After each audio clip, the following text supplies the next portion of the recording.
Everyone, कैसे हो आप सभी लोग। आई होप आप सभी लोग मस्त ज़बरदस्त और जिंदाबाद होंगे। तो आज हम हिस्ट्री का जो न्यू फाउंडेशन बैच है वो स्टार्ट कर रहे हैं। तो आज हिस्ट्री की इंट्रोडक्शन यानी कि परिचय और सिंधु घाटी सभ्यता के बारे में हम पढ़ेंगे, ठीक है। और इससे पहले मेरी करंट अफेयर्स की एक वीडियो हो चुकी है जो पुरस्कार किया है, वो आप देख लेना, ठीक है। और एसएससी जीडी के लिए जैसे अभी कुछ टाइम, जैसे मान लो लगभग 45 दिन ही, मानो 45 से 50 दिन ही एसएससी जीडी के एग्ज़ाम में है। तो इन 45 से 50 दिनों में जितना मेरे से हो सका, ठीक है, मैं आपकी हेल्प करूँगी, आपके साथ ही स्टडी करूँगी, ठीक है। और आप मेरी वीडियो को लाइक करना, सब्सक्राइब करना मेरे चैनल को, ठीक है, और शेयर करना। अगर आपको कंटेंट पसंद आए तो शेयर करना, ठीक है। और हम पढ़ने जा रहे हैं इतिहास, ठीक है। इतिहास क्या है पहले तो ये जान लेना ज़रूरी है। जो भी हमारा अतीत होता है ना, अतीत होता है जो उसका अध्ययन होता है, अतीत के अध्ययन को ही इतिहास कहते हैं, ठीक है। और इतिहास के पिता हेरोडोटस को माना जाता है, ठीक है। और इतिहास के बारे में अगर पढ़ें, जैसे जो भी पुरानी घटनाएं होती हैं, ठीक है, जैसे आज से लगभग जितना टाइम, मानो भी कितने 12,000, 10,000, ठीक है, 20 लाख, 12,000 साल पहले जो भी घटनाएं हुई, ठीक है, कैसे हुई, कैसे इस पृथ्वी का जो आज आधुनिक रूप बना, ठीक है, कैसे इंसान बना, ठीक है, उस टाइम इंसान क्या करता था, ठीक है, जो भी जब हम थोड़ा आगे जाते हैं, ठीक है, मध्य पाषाण में आते हैं, फिर जैसे जैसे हमारे टाइम निकलता जा रहा है वैसे वैसे हमारा इतिहास जो पुराना होता जा रहा है, ठीक है। तो इतिहास के अध्ययन को, अतीत के अध्ययन को इतिहास कहते हैं। और इतिहास के पिता हेरोडोटस को माना जाता है, ठीक है। अभी इतिहास को तीन भागों में बांटा जाता है, जिसे हम प्री हिस्टोरिक पीरियड, ठीक है, प्रोटो हिस्टोरिक और हिस्टोरिक पीरियड कहते हैं। जैसे अभी इसमें क्या है, प्री इतिहास में अगर हम बात करें, प्री हिस्टोरिक पीरियड में अगर बात करें तो इसमें होता है पाषाण काल। जैसे इसमें क्या होता है कि जो इंसान होता है ना, जो इंसान होता है वो जैसे न्यू ग्रोथ में आता है, ठीक है, तो उसके पास इतने मतलब घर नहीं होते, ठीक है, कोई अपनी मतलब कोई सुविधा नहीं होती, वो जंगलों में रहता है, ठीक है। और लो या फिर उसको कुछ धातु के बारे में नहीं पता, कुछ कुछ धातुएं मिली हैं जिससे हम प्रमाण लगा सकते हैं कि भाई हाँ यहाँ से ये धातु मिली है, ठीक है। वैसे इसका जो अध्ययन है, ठीक है, वो 3 कालों में बांटा जाता है, ठीक है। जैसे पाषाण काल, पूरा पाषाण काल पहले, फिर मध्य पाषाण, फिर नवपाषाण। इसको सीधे क्वेश्चन आते हैं कि जो पूरा पाषाण काल है, ठीक है, वो कौन सा युग था, ठीक है, या फिर कौन सी धातु उस टाइम थी। तो उस टाइम ताम्र थी, ताम्र युग, ताम्र, ठीक है, ताम्र युग था। और मध्य पाषाण काल में अगर आते हैं तो यहाँ पे कांस्य युग था, ब्रॉन्ज एज बोलते हैं, ठीक है। और नवपाषाण में लोह युग, यहाँ पे लोहे की खोज हुई। इससे पहले के लोग लोहे को नहीं जानते थे, ठीक है। उसके बाद आता है अर्ध ऐतिहासिक, आता है यानी प्रोटो हिस्टोरिक पीरियड आता है, ठीक है। और जो ये है ना प्राकृतिक ऐतिहासिक काल है, इसमें कोई लिखित साक्ष्य उपलब्ध नहीं होता, बस यहाँ के कुछ जैसे कोई खुदाई हुई, ठीक है, तो उसमें जो कोई जैसे औजार मिला, ठीक है, या फिर कोई भी ऐसी दबी हुई चीज़ मिली जिससे हम अंदाज़ा लगा सकते हैं कि भाई हाँ यहाँ पे ये चीज़ों का जो मतलब प्रसार में थी, ठीक है। वैसे इसका कोई लिखित इतिहास नहीं होता है। अगर हम प्रोटो हिस्टोरिक की बात करते हैं, ठीक है, तो इसके कुछ साक्ष्य होते हैं जो उपलब्ध तो होते हैं लेकिन पढ़े नहीं जाते। जैसे आपने पढ़ा होगा कि जो अशोक के थंब है ना, अशोक के थंब मिले थे, वो मोस्टली ऐसे हैं जो पढ़े नहीं गए, ठीक है, मतलब चित्रलिपि भी थे वो, ठीक है, मतलब उसको आज तक किसी ने पढ़ा ही नहीं। कुछ हैं जो पढ़े भी गए हैं, लेकिन कुछ हैं जो नहीं पढ़े गए, ठीक है।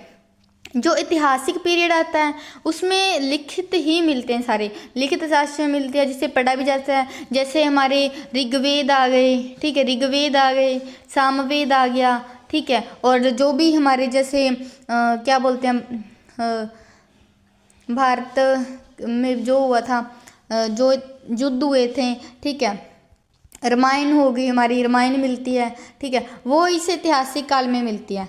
ऐतिहासिक पीरियड में मिलती है। यानी अब अगर मोटा मोटा देखें तो ऐतिहासिक में आता है जैसे पूरा पाषाण काल, पाषाण काल और पूरा पाषाण, मध्य पाषाण और नव पाषाण, मतलब जिसमें पत्थर की खोज हुई, ठीक है। ताम्र युग था, कांस्य था, लौह युग था, मतलब मानव जो अपनी प्रकृति में नहीं था, ठीक है।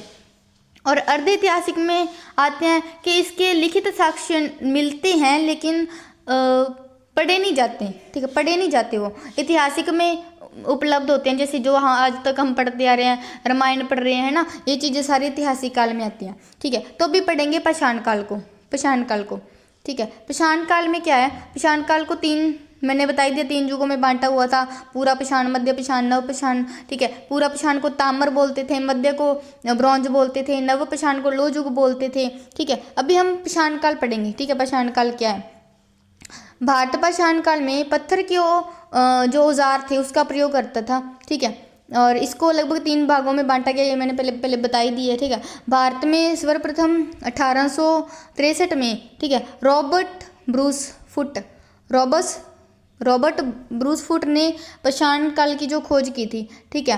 और अगर इसको पुरातत्व का पिता बोले, जैसे हम इतिहास को तो पिता हेरोडोटस बोलते हैं, अगर इसका पिता बोले तो अलेक्जेंडर कनिंघम को बोला जाता है, ठीक है। अभी जो पूरा पाषाण काल है वो लगभग 20 लाख, ठीक है, 20 लाख ईसा पूर्व माना जाता है कि भाई ये 20 लाख जो ईसा पूर्व, आपको पता ही होगा, जो ईसा मसीह के जन्म से पहले की जो तिथि होती है उसको ईसा पूर्व बोलते हैं, ठीक है। अब इसमें क्या हुआ था, आग की खोज हुई थी, जो इंसान था वो आदि मानव था, खाना बदोश था, यानी कि उसका कोई वो नहीं था कि भाई हाँ उसको कोई खाना पका के देगा, वो नहीं, जो मिल गया शिकार किया खा लिया, ठीक है, वही था, आदि मानव था, जंगलों में रहता था, ठीक है। मानव की जीविका का शिकार था, मैंने बताया ना अभी कि वो शिकार करके अपना पेट भरते थे। औजार क्या था उस टाइम कुल्हाड़ी थी, ठीक है, हस्त कुठार था, ठीक है।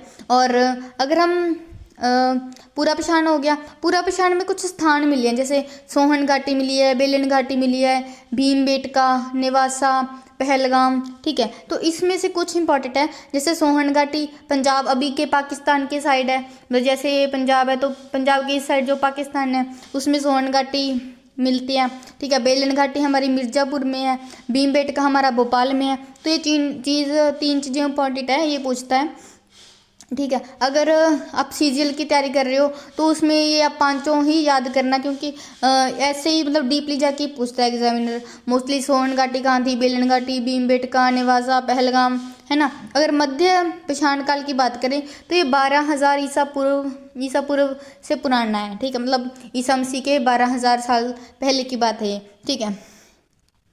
इसमें क्या था, अंत्येजोस्टिस कार्यक्रम था, ठीक है, और माइक्रोलिथिक एज थी, ठीक है, माइक्रोलिथिक एज थी, ठीक है। अभी नेक्स्ट बात करते हैं, तो इसमें औजार क्या थे, फलक था, छेदनी थी, खुरचनी आपने देखी होगी कि वो इस प्रकार से होती है, इस प्रकार से होती है खुरचनी, इसको खुरचनी बोलते हैं, ठीक है, इस प्रकार से होती है, ठीक है। और मुख्यतः जो आखटे के वो पशुपालक सबसे पहले, ठीक है, जो इन्होंने पशु पाला था ना सबसे पहले, तो वो मतलब इन्होंने कुत्ता पाला हुआ था, कुत्ता, ठीक है, यहाँ पे थोड़ा मिस्टेक हो गया, कुत्ता पाला हुआ था इन्होंने पहले, मतलब सबसे पुराना अगर हम बोलें कि कौन सा जानवर था जो मध्य पाषाण काल में पाला गया था, वो कुत्ता था, ठीक है। कुत्ते को लोग पालते थे, ठीक है, वो एक इनका वो था कि पालतू पशु होता था, ठीक है।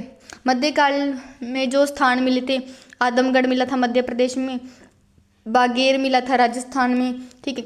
कौन कौन से मिलते हैं, आदमगढ़ मध्य प्रदेश में, बागोर मिला था राजस्थान में, ठीक है। अभी नवपाषाण की बात करें, नवपाषाण काल लगभग 10,000 ईसा पूर्व से 3,000 ईसा पूर्व को माना जाता है, ठीक है। इसमें क्या था कि जो इंसान था, ठीक है, वो स्थायी आवास करने लगा था, पशु पालने लगा था, ठीक है। स्थायी आवास मतलब वो घर बना के रहने लगा था, उसके अपने मतलब झोंपड़ी वगैरह ऐसा कुछ बनाना लगा था, तो उसको नवपाषाण काल में रखा गया। कृषि का साक्ष्य मिलता है मेहरगढ़ पाकिस्तान में, ठीक है, जो कृषि स्टार्ट हुई थी।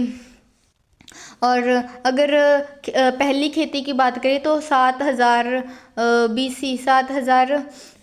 BC सुलेमान किरथार पहाड़ी के मध्य जौ तथा गेहूं की हुई थी। अब डायरेक्ट क्वेश्चन बनता है कि नव पाषाण काल में या फिर पाषाण काल में, ठीक है, नव पाषाण काल में या पाषाण काल में जो खेती के साक्ष्य मिले हैं वो कौन सी खेती के मिले हैं, तो हम बोलेंगे जौ और गेहूं के, ठीक है, जौ और गेहूं के। अगर आपसे पालतू कुत्ता पूछे कौन सा था, तो वो था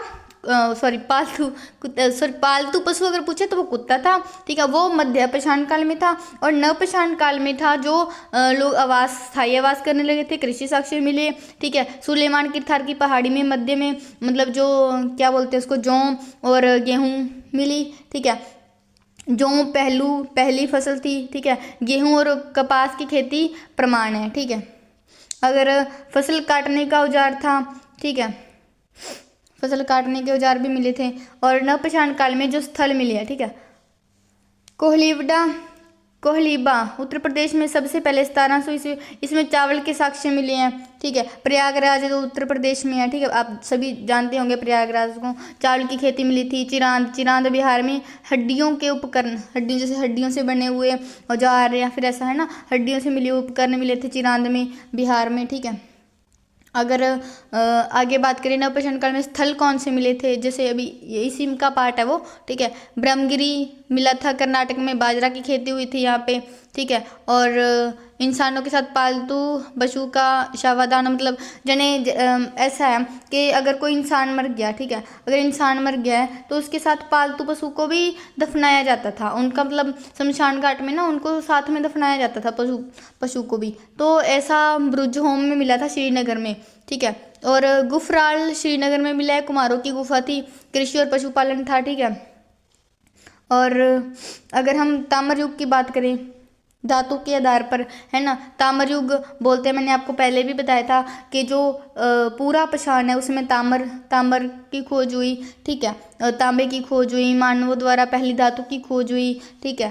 और इसकी संस्कृति ये इतना इम्पोर्टेंट नहीं है, वैसे आप पढ़ लेना अगर आप सीजीएल सीपीओ, ठीक है, या फिर यूपीएससी वगैरह की तैयारी कर रहे हो तो आप इस चीज़ को पढ़ सकते हो, ठीक है। वरना एसएससी जीडी वगैरह में ये नहीं पूछा जाता, बस नॉर्मल क्वेश्चन आएंगे, जैसे कि नवपाषाण में क्या था, मध्य पाषाण में क्या था, ठीक है, और पूरा पाषाण में क्या था, और धातु की खोज कौन सी हुई या फिर खोज किसने की, ठीक है, ये इंपॉर्टेंट है। इस क्लास के बाद ना मैं आपको जो होते हैं क्वेश्चन प्रोवाइड करवाती रहूँगी, आप मेरे टेलीग्राम चैनल से जुड़ जाना, ठीक है, वहाँ पे आपको क्वेश्चन मिलते रहेंगे। और फिर कांस्य युग की बात करते हैं तो हड़प्पा सभ्यता में लोह युग, ठीक है, वैदिक सभ्यता आ जाएगी।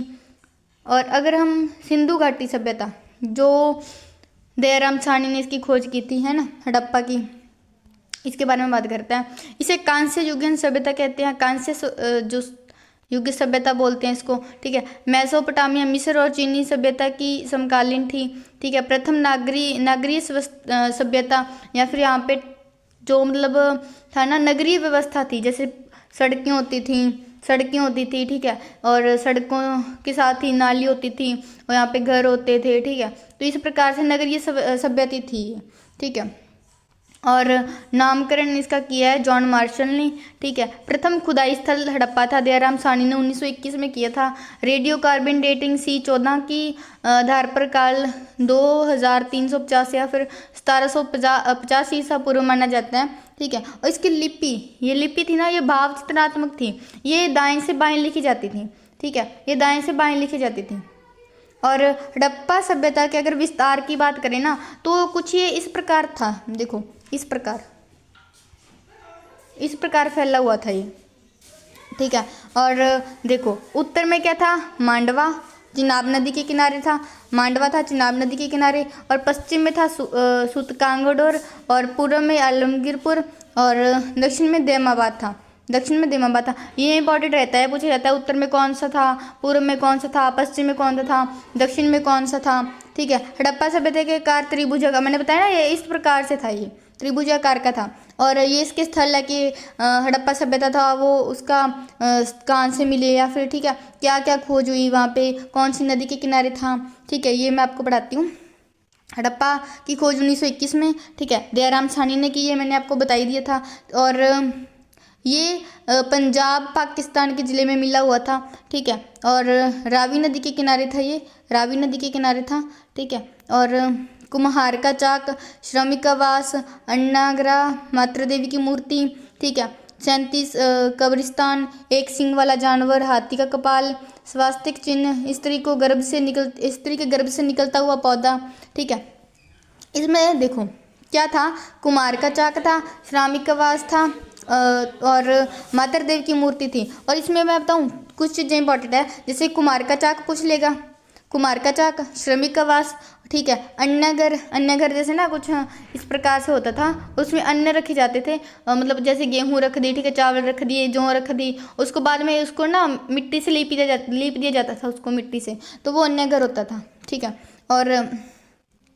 और एक सींग वाला गेंडा भी इंपॉर्टेंट रहेगा, हाथी का कपाल भी। और सबसे इंपॉर्टेंट अगर मैं बात करूं तो स्त्री के गर्भ से निकलता हुआ पौधा, जैसे स्त्री के गर्भ से निकलता हुआ ना पौधे की जो तस्वीर थी या फिर कुछ भी था वो मिल रहा था, ठीक है। मोहनजोदड़ो 1922 में इसकी खोज बनर्जी ने की थी, ठीक है, आरजी बनर्जी ने की थी।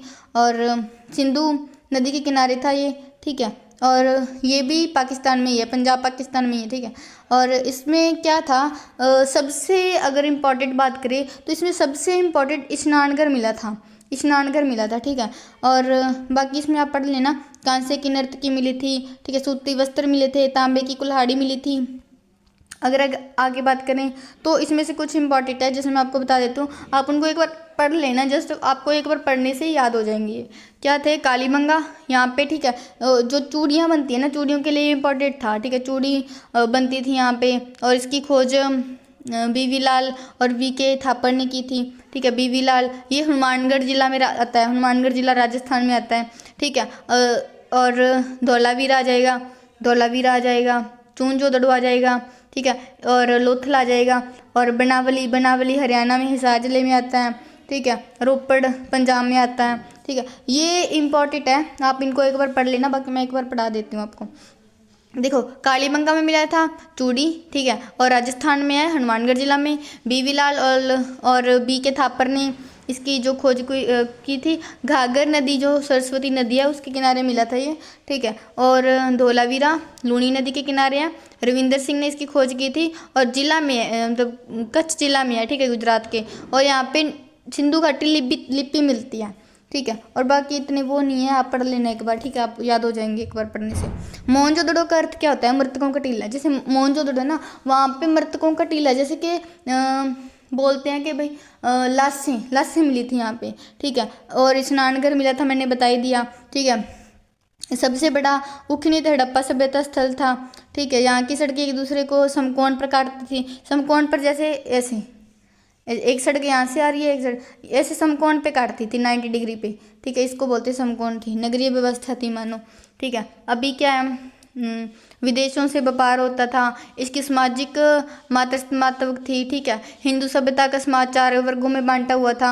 विद्वान था, योद्धा, व्यापारी, शिल्पकार, श्रमिक। इसको पूछा जाता है, ये सब पूछे जाते हैं, ये मेन पॉइंट ही लिखे हुए हैं मैंने, ठीक है। हड़प्पा लिपि थी जो के प्रमाण मिलते हैं यू आकार में तथा मछली के चित्र देखने को मिलते हैं। इनके मोहरों का पर स्वरदनी की एक सींग वाला जानवर चित्र था, वो वहाँ पे मिला भी था, मैंने बताया था ना अभी, ठीक है। वहाँ यहाँ मापतोल के न्यूनतम बाट 16 kg का था, ठीक है। और सिंधु वासी विश्व में कपास के प्रथम उत्पादक माने जाते हैं, ठीक है। और सबसे प्रिय देवता शिव पशुपति बोलते हैं, जिसको पशुपतिनाथ बोलते हैं। पसंदीदा वृक्ष पीपल होता था, ठीक है। जानवर भैंसा बैल बोल देते हैं जिसको, ठीक है। पक्षी बत्तख था। और आदरणीय नदी सिंधु थी, ठीक है, इसीलिए इसको सिंधु घाटी सभ्यता ही बोला जाता है, क्योंकि ये सिंधु नदी के जो तट पे या फिर के आसपास में बसे हुए लोग थे, ठीक है। और हड़प्पा सभ्यता के पतन के कारण क्या रहे होंगे, देखो अभी अगर एक नगर बसता है ना, तो एक ना एक टाइम में वो जरूर ही उसका पतन होता है, चाहे वो सामाजिक हो, चाहे आर्थिक हो, ठीक है, या चाहे कोई राजनीतिक कारण करके होता ही है, ठीक है। अभी जैसे ये सिविलाइजेशन थी तो इसका पतन हुआ, इसके पतन के कारण क्या थे वो हम पढ़ते हैं, ठीक है। हड़प्पा सभ्यता के विनाश का सबसे बड़ा कारण बाढ़ को माना जाता है, कि भाई कोई नदी थी उसमें बाढ़ आ गई तो हड़प्पा सभ्यता थी वो ख़त्म हो गई, ठीक है। और वर्तमान में हुए उत्तराखंड से IIT खड़गपुर को सिंधु घाटी सभ्यता से संबंधित कुछ प्रमाण मिला है, जिस आधार पे कहा जाता है कि इसके पतन का महत्वपूर्ण कारण जलवायु परिवर्तन था, कि भाई जलवायु परिवर्तन हुई जिससे हड़प्पा सभ्यता थी जो खत्म हो गई। ठीक है, तो गाइज ये थी हमारी वीडियो। इसके बाद हम नेक्स्ट टॉपिक भी करेंगे। ठीक है, अगर आपको पसंद आए तो आप लाइक करना, कमेंट करना। ठीक है, अगर आपको कोई और कंटेंट चाहिए तो प्लीज़ मुझे कमेंट कर देना कि भाई ये कंटेंट चाहिए, मैं आपको ज़रूर दूंगी। अगर आपको कंटेंट अच्छा लगे तो प्लीज़ वीडियो को लाइक करना, ठीक है, और कमेंट भी करना। एक बार हम फटाफट रिवीजन कर लेते हैं। ठीक है, इतिहास क्या है? इतिहास अतीत के अध्ययन को कहते हैं, हेरोडोटस के पिता में माने जाते हैं। ठीक है, और इतिहास को 3 हिस्सों में बांटा जाता है। प्रागैतिहासिक काल जो प्रोटो हिस्टोरिक बोलते हैं, हिस्टोरिक पीरियड बोलते हैं, और जो प्रागैतिहासिक बोलते हैं इसको दो तरीके से डिफाइन किया जाता है, पाषाण काल और धातु युग। ठीक है, पाषाण काल में 3 युग होते हैं, पूरा पाषाण, मध्य पाषाण, नव पाषाण। पूरा पाषाण में ताम्र की खोज हुई, मध्य में कांस्य की हुई, नव पाषाण में लोह युग की खोज हुई। ठीक है, और इसके जो स्थल हैं ये आप याद रखना, स्थल मोस्ट इम्पॉर्टेंट है। जो स्थल है वो पूछे जाते हैं कि सोन घाटी कहाँ पे है, बेदलन घाटी कहाँ पे है, भीमबेटका कहाँ पे है। ठीक है, तो ये आप याद रखना। सोहन, जैसे आपने सुना होगा सोहना पंजाब है ना, तो यहाँ से इसको याद रखो, सोहन घाटी सोहना पंजाब। बेलन घाटी मिर्ज़ापुर में आ जाती है। भीमबेटका भोपाल में आ जाता है। भीम और भोपाल एक जैसे से हैं, भीमबेटका को भोपाल में माना जाता है। ठीक है, और निवासा महाराष्ट्र में वास है ठीक है, और इसको पहलगाम कश्मीर में माना जाता है। ठीक है, जैसे अभी अगर पहलगाम को आप याद रखने की ट्रिक बताऊं तो जैसे हमारा भारत है, ठीक है, हमारा भारत है, ठीक है, तो यहाँ पे कश्मीर आता है। तो इधर से अगर देखें तो पहला गांव या फिर पहला राज्य पहला कश्मीर ही पड़ता है, तो इसलिए ऐसे याद रखो कि इधर से पहला कश्मीर है। ठीक है, इसको ऐसे याद रख सकते हो। और इस पे जो आग की खोज हुई, आदि मानव था, खाना बदोश था। ठीक है, औजार कुल्हाड़ी इस्तेमाल होते थे। और मध्यकाल में अगर बात करें तो पालतू कुत्ता पूछा जाता है, पालतू पशु, मैं आंसर भी साथ में बोल देती हूँ। जो पशु होता है वो पूछा जाता है कि कौन सा पशु पाला था लोगों ने। ठीक है, वो कुत्ता हो जाएगा। और पूरा नवपाषाण में आ जाएगा, स्थायी वास होने लग गया था, पशुपालन होने लग गया था। कृषि के साक्ष्य मिलते हैं मेहरगढ़ में। ये मोस्ट इम्पॉर्टेंट है, ये पूछा जाता है कि कृषि के साक्ष्य पहले कहाँ मिले थे, तो मेहरगढ़ में मिले थे, या फिर सुलेमान की किरथार की पहाड़ी में जौ और जो गेहूं के मिलते हैं। ठीक है, और इसके बाद हो जाएगा संस्कृति क्षेत्र, ये आप पढ़ लेना एक बारी। ठीक है, सिंधु घाटी सभ्यता की बात करें तो इसमें ये पूछा जाता है कि कौन सा उत्तर में था, पूर्व में क्या था, पश्चिम में क्या था, दक्षिण में क्या था। तो इसको याद रखना, मांडा ऊपर और आलमगीर पूर्व में आता है, और सुक्ता गंडोर हमारा पश्चिम में है, और नीचे दक्षिण में देमापुर आ जाएगा। ठीक है, देमतावाद, सॉरी, इसको आप याद रख लेना। ठीक है, और ये भी याद रखना कि कौन सी चीज़ कब खोजी गई थी, किसने खोजी थी, और क्या चीज़ कहाँ मिली थी। ठीक है, जहाँ से डायरेक्ट क्वेश्चन आते हैं कि हड़प्पा सभ्यता में या फिर ये क्वेश्चन आएगा कि स्त्री के गर्भ से निकलता हुआ पौधा कौन से स्थल पे है, या फिर किसने खोजा। ठीक है, या फिर कहाँ मिला था, तो ये हड़प्पा में आ जाएगा। और दयाराम साहनी ने इसकी खोज की थी। ठीक है, पंजाब पाकिस्तान में आ जाता है। ठीक है, ये चीज़ें आप याद रखना, ये आप स्क्रीनशॉट लेके रखना है, अपने नोटिस में मतलब लिख लेना। और कालीबंगा, धोलावीरा, चौंजोदड़ो, लोथल, ठीक है, बनावली और रोपड़, ये मोस्ट इम्पॉर्टेंट है। ठीक है, और ये सूक्ता गंडोर, ये बंदरगाह मिलती है। ठीक है, और मोहनजोदड़ो का ये इनके थोड़े वो लिखे हुए हैं कि भाई मोहनजोदड़ो का अर्थ क्या है। ठीक है, यहाँ पर क्या मिला था, राखी गढ़ी क्या था, राखी गढ़ी में क्या मिला था। ठीक है, और इसके बाद में अंतर्राष्ट्रीय व्यापार होते थे। ठीक है, और ये मोस्ट इम्पॉर्टेंट है, ये सीधा पूछा जाता है कि सबसे प्रिय देवता कौन था उनका, तो शिव था। पसंदीदा वृक्ष कौन सा था, तो पीपल था। ठीक है, जानवर कौन सा था, सांड तथा वृषभ या फिर भैंसा बैल बोलते हैं जिसको। ठीक है, इनका पसंदीदा पक्षी बत्तख था।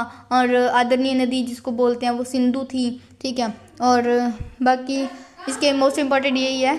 ठीक है, और अगर वीडियो आपको अच्छी लगे तो लाइक करना, कमेंट करना। Have a nice day, thank you.